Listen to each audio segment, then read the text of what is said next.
Assalamu alaikum everyone, welcome back to another episode of Yellow Talent. This is me Zishan Arshad, your host, and today I have myself with Asad Ghafoor, who's a Munstack engineer. Again, I've invited Asad Ghafoor and I wanted to get the Node.js from out of him, sorry. And Asad bhai thoda sa muskura de.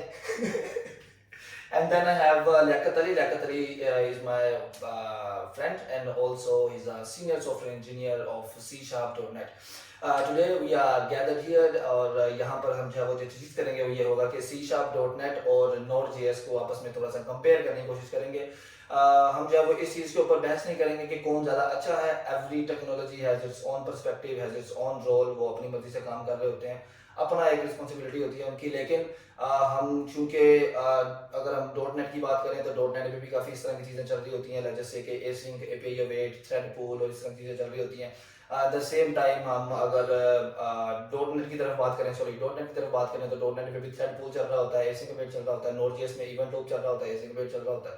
तो दोनों में कैसी चीज़ें हैं और कैसे चल रहा होता है, कैसे नहीं चल रहा होता. असल में मैं एक चीज़ कहना चाहूँगा कि बिलीव मी, मुझे पर्सनली आइडिया नहीं है कि C# या .NET जो वो किस तरह चलता है. तो शुरू में हम एक दो क्वेश्चन जो है वो लियाकत भाई से पूछेंगे ताकि लियाकत भाई हमें जब ये बता सकें कि C# असल में क्या चीज़ है और कैसे ये चल रहा होता है, कैसा साइकिल है.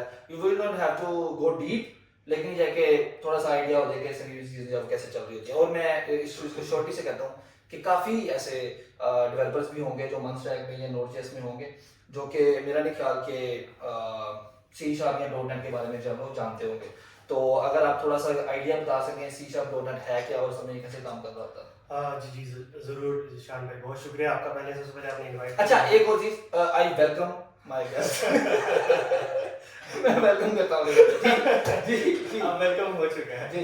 अच्छा, सबसे पहले हम बात करते हैं C# क्या चीज़ है और .NET क्या चीज़ है. ठीक है. C# एक प्रोग्रामिंग लैंग्वेज है और .NET एक फ्रेमवर्क. ठीक है. C# मतलब कि आप ऐसे समझ लो, C# जो है ना C++ का अप वर्जन है. अब वही है. ठीक है. Okay. और इस प्योर ऑब्जेक्ट ओरिएंटेड प्रोग्रामिंग है ये. ओके. अब इसके अलावा हम .NET की बात करें तो .NEट एक कंप्लीट फुल फ्लैश फ्रेमवर्क है. ओके. जिसके ऊपर हम कुछ भी बना सकते हैं. ओके. इस तरह वेब एप्लीकेशन बना सकते हैं, हमारे पास मोबाइल एप्लीकेशन बना सकते हैं, Right. या डेस्कटॉप एप्लीकेशन बना सकते हैं, Right. क्रॉस प्लेटफॉर्म एप्लीकेशन बना सकते हैं, कुछ भी बना सकते हैं. ठीक है. Right. तो अब .NEट के अंदर मल्टीपल लैंग्वेजेस भी आ जाते हैं. Right. इस तरह C# है, VB.NET है, F# है. तो इस तरह मल्टीपल लैंग्वेजेस आते हैं अच्छा. .NET फ्रेमवर्क के अंदर. सॉरी मैं आपकी बात करूँ, वो जो ब्लेजर होता है वो क्या होता है.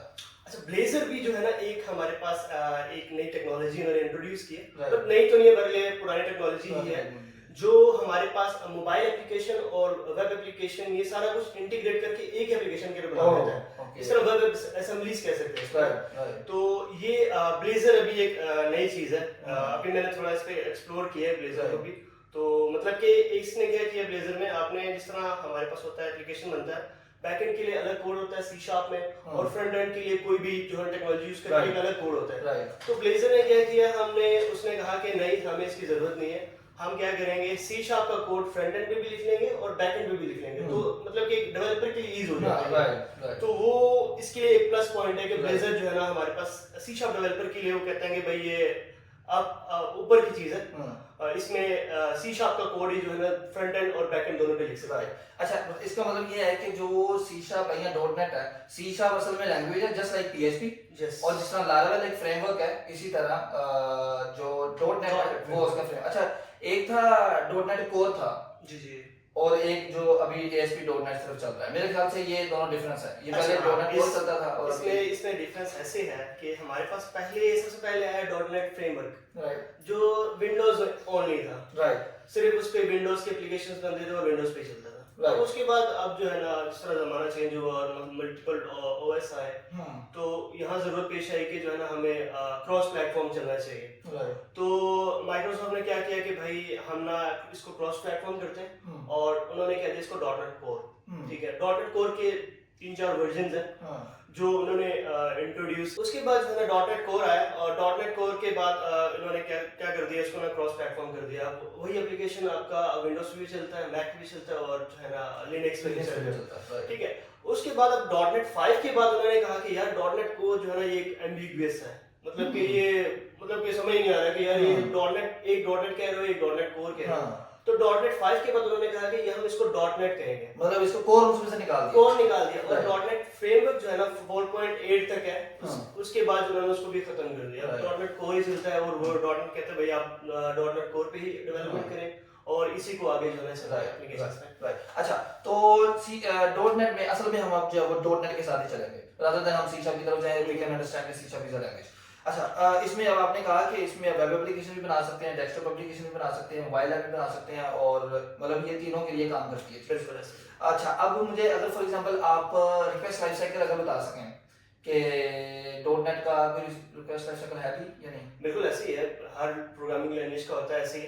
अब .NET कोर की बात करें तो हमारे पास सबसे पहले बैकएंड की अगर बात करें तो हमारे पास program.cs की क्लास है जिसमें मल्टीपल फंक्शंस है, मल्टीपल मेथड्स है Right. जो एग्जीक्यूट करते हैं, Right. और उनका एक लाइफ साइकिल है। Right. जिस तरह हम .NET की प्योरली बात करें तो हमारे पास जो है ना मिडलवेयर्स है और Right. डिपेंडेंसी इंजेक्शंस है। Right.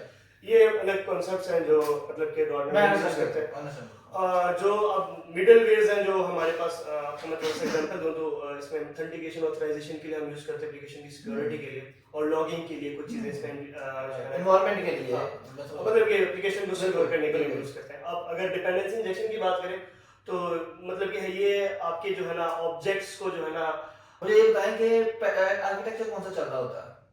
आर्किटेक्चर के आर्किटेक्चर .NEट का, जिस तरह फॉर एग्जांपल लार्वा की बात करें तो MVC चल रहा होता है, मॉड्यूल व्यू कंट्रोलर चल रहा होता बिल्कुल है, इसमें भी चल रहा है। बिल्कुल ऐसे ही है हमारे बिल्कुल इसमें सेम चल रहा है। MVC ही है। Right right, perfect. आर्किटेक्चर की बात कर रहे हैं MVC, तो हमारे पास जो इसके फंक्शन जो लिखे होते हैं, हमारे जो कोर जो फंक्शनैलिटी है हम कंट्रोलर्स के अंदर लिखते हैं। अगर Right. API की स्पेसिफिकली मिडलवेयर्स आ गए बीच में, मिडलवेयर्स हमारे प्रोग्राम.cs के अंदर पड़े होते हैं, अच्छा उधर से पड़े उधर पड़े होते हैं। और जो हमारे पास कंट्रोलर में जो हमारे जो एक्शंस हैं, एक्शन मेथड्स हैं, वो जो भी एक्शन परफॉर्म करना हो कंट्रोलर वाइज वो परफॉर्म उसके अंदर होते हैं। और उसके बाद जो हमारे मॉडल्स होते हैं, जो हमारे पास डाटा होता है, जो क्लासेस होती हैं, डेटाबेस टाइप चीजें आ जाती हैं इसमें। हाँ, मतलब डाटाबेस का स्कीमा हाँ जी, बनाना, वो हाँ सारी जी। चीजें हमारे पास अलग पड़ी होती हैं। Right. और व्यू, जो अगर आप व्यू बात कर रहे हैं, जिस तरह हम MVC के अंदर हाँ जी। रेजर इंजन के अंदर हम बात करें Right. तो व्यू एक अलग चीज है जिसमें Right. HTML पेजेस होते हैं, वो बिल्कुल अलग पड़े होते हैं। CSS और जावास्क्रिप्ट और ये वो बिल्कुल। फ्रंट एंड बना रहा होता है, राइट, बिल्कुल, परफेक्ट हो गया। राइट, अच्छा थोड़ा सा आइडिया हो गया कि C# .NET जो है वो किस तरह चल रहा होता है, परफेक्ट, वेरी गुड हो गया। असल भाई हम आपकी तरफ आएंगे। असल भाई सबसे पहले जो मेरा क्वेश्चन है ना वो ये है कि एक तो जाहिर सी बात है हम फ्रंट एंड की तरफ बाद में चले जाएंगे, लेकिन नोड में हम एक आर्किटेक्चर मैं फाइंड आउट करना चाह रहा हूँ, और मुझे बड़ी उतावला हूँ मैं आपके अंदर से नोड निकालना मैंने आज। तो मुझे बताएं आर्किटेक्चर बताएं नोड जैसे। इसलिए तो हमारे पास है ना तीन टाइप के आर्किटेक्चर होते हैं, जैसे कि मोनोलिथिक आर्किटेक्चर हो गया, वन वे में डाटा फ्लो हो रहा है हमारे पास।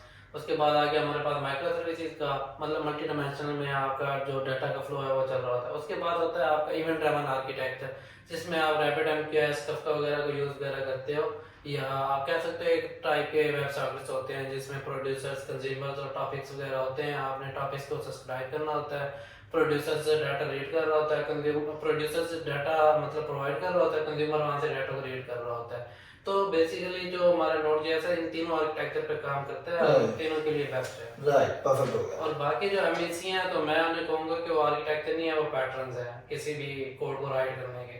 सही है।